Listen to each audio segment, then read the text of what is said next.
Bonjour, je vais parler de l'épisode de reprise de Gotham qui met en place les éléments qui vont faire cette deuxième partie de saison. Alors notamment le retour de Poison Ivy sous sa nouvelle forme. Elle est passée de Bulbizarre, Herbizarre, maintenant c'est Florizarre. Peut-être qu'elle pourra bientôt lancer un lance-soleil, on verra. À côté, il y a Alfred qui est séparé de Bruce maintenant. Donc il y a l'histoire d'Alfred tout seul.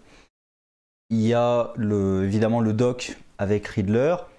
Et à travers tout ça, il y a évidemment Gordon. C'est à peu près les trois grandes histoires de cet épisode. Après, il y a des petites choses qui sont mises en place que j'aime pas du tout, mais que j'avais déjà pas aimé avant. C'est en l'occurrence Solomon Grundy. Donc Butch, en fait, c'est plus du tout Solomon Grundy, c'est Butch. Et j'aime pas du tout justement le Solomon Grundy avec une conscience et un esprit propre. En plus, qui se souvient de qui il était avant? Et j'adore la scène où il dit « Je suis un monstre maintenant ». Non, t'as juste de la peinture blanche qui s'enlève en plus. Quand il se battait, de temps en temps, on pouvait voir de la chair. Parce que là, justement, la teinture blanche, elle n'était pas partout. Donc, parfois, on pouvait voir dans les combats qu'il avait de la vraie chair. Donc, je suis un monstre. Pas tellement, quoi. Il n'est pas défiguré, il est juste blanc, quoi. Tu te mets un peu de maquillage et c'est marre, quoi. Enfin, mais je suis un monstre. Bah non, pas vraiment. Bref, ça, j'aime pas, donc je mets ça de côté. Poison Ivy en premier, c'est peut-être le plus court à discuter. Je suis quand même mal à l'aise avec l'idée d'avoir une gamine dans un corps d'adulte. Alors, tant qu'elle se comporte en adulte, on va dire, ou en jeune adulte, ça passe, mais je ne peux pas m'enlever de la tête que c'est une gamine qui s'est transformée au fur et à mesure. Et moi, j'adore le groupe de débiles qui entrent dans la maison, qui voient un espèce de cocon, une fille qui en sort. Le mec, ah alors, ma beauté. Non mais t'es débile, je suis navré, mais le groupe de copains qui s'enfuit en courant, c'est eux qui ont raison. Hein. Il est complètement con celui-là. Mais du coup, c'est un peu dommage parce qu'ils ont un peu enlevé, même s'ils essaient un tout petit peu de faire ça avec la plante, le côté Poison Ivy éco-terroriste. Protéger les plantes contre des humains, protéger les plantes des humains. Il y a juste une phrase où qu'est-ce qu'ils t'ont fait quand elle sort et qu'elle voit une plante comme ça. Mais sinon, son objectif, c'est dominer la ville, apparemment. Donc, c'est dommage d'enlever tout le côté éco-terroriste de Poison Ivy. Ça dénature un peu le personnage. Poison Ivy, nature, on passe à autre chose. De l'autre côté, donc, ce que j'ai préféré de l'épisode, c'était Alfred. Parce que là, vraiment, alors c'est cliché. C'est très cliché, mais voir Alfred qui évolue tout seul, c'est un personnage que j'aime bien. Et là, dans cet épisode, j'ai aimé ce qu'ils ont fait avec lui. C'est très cliché, hein. Le type qui tombe sur une fille, forcément, la fille est battue. Et on se doute tout de suite, dès que le petit copain ramasse le bouton de manchette, il me semble, on se doute comment ça va se finir. On sait très exactement qu'elle va se faire tuer par le petit copain, qui va accuser Gordon avec le bouton de manchette. Après, je trouve que ça se règle très rapidement parce qu'il les tabasse et du coup, ils acceptent de témoigner.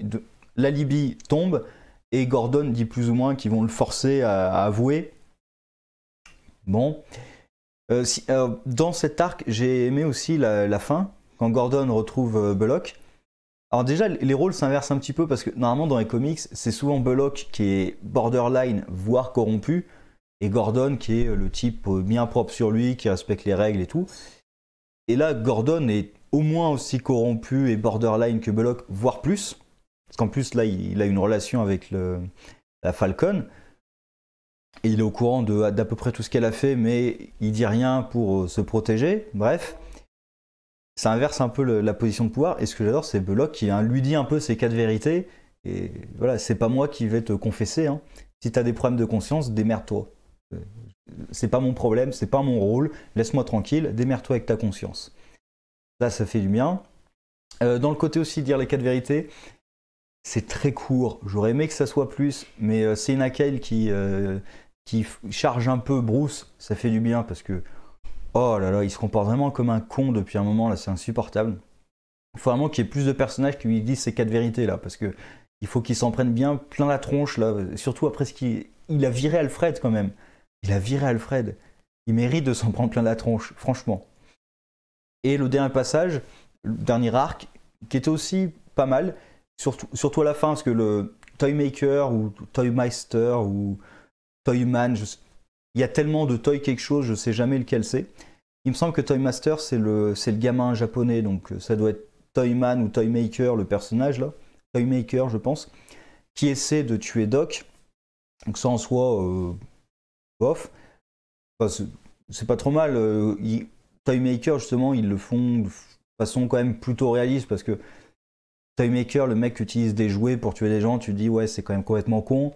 Là voilà, il utilise un avion télécommandé pour faire passer une bombe, il utilise un soldat en jouet pour mitrailler, et pareil un automate pour transporter une bombe. Donc, voilà, c'est pas des jouets complètement débiles, c'est pas des gadgets farfelus, mais au final voilà, c'est juste un assassin qui essaie de tuer Doc.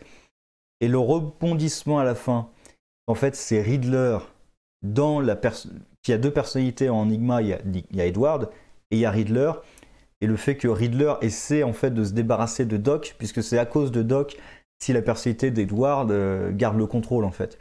Donc ça j'aime bien, j'espère qu'ils vont aller encore plus loin là-dessus, et en fait j'espère que le Riddler va reprendre le dessus parce qu'il m'intéresse plus que Edward, mais la dualité des deux peut être intéressante. Après il manquera de retrouver Cobblepot et Jérôme, voir ce qui va leur arriver aussi. Mais pour l'instant, cette saison quand même s'annonce sur de bonnes bases. Enfin, d'ailleurs, lapsus intéressant, ça fait un peu comme une deuxième saison en fait. Ça fait un peu comme si on avait deux saisons, vu que la partie précédente c'est fini sur un cliffhanger. Là, on part avec des choses assez nouvelles.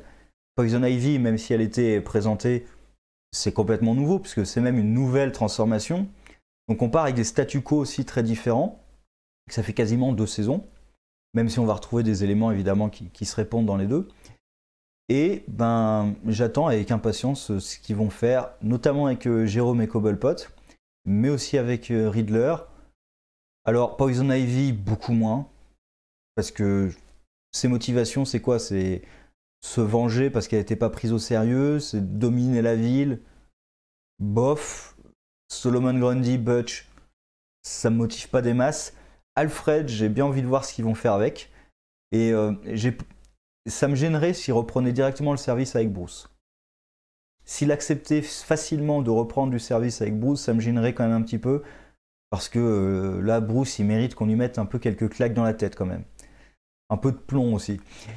Bref, ça part bien, ça m'inspire. On verra la suite. Sur ce, au revoir.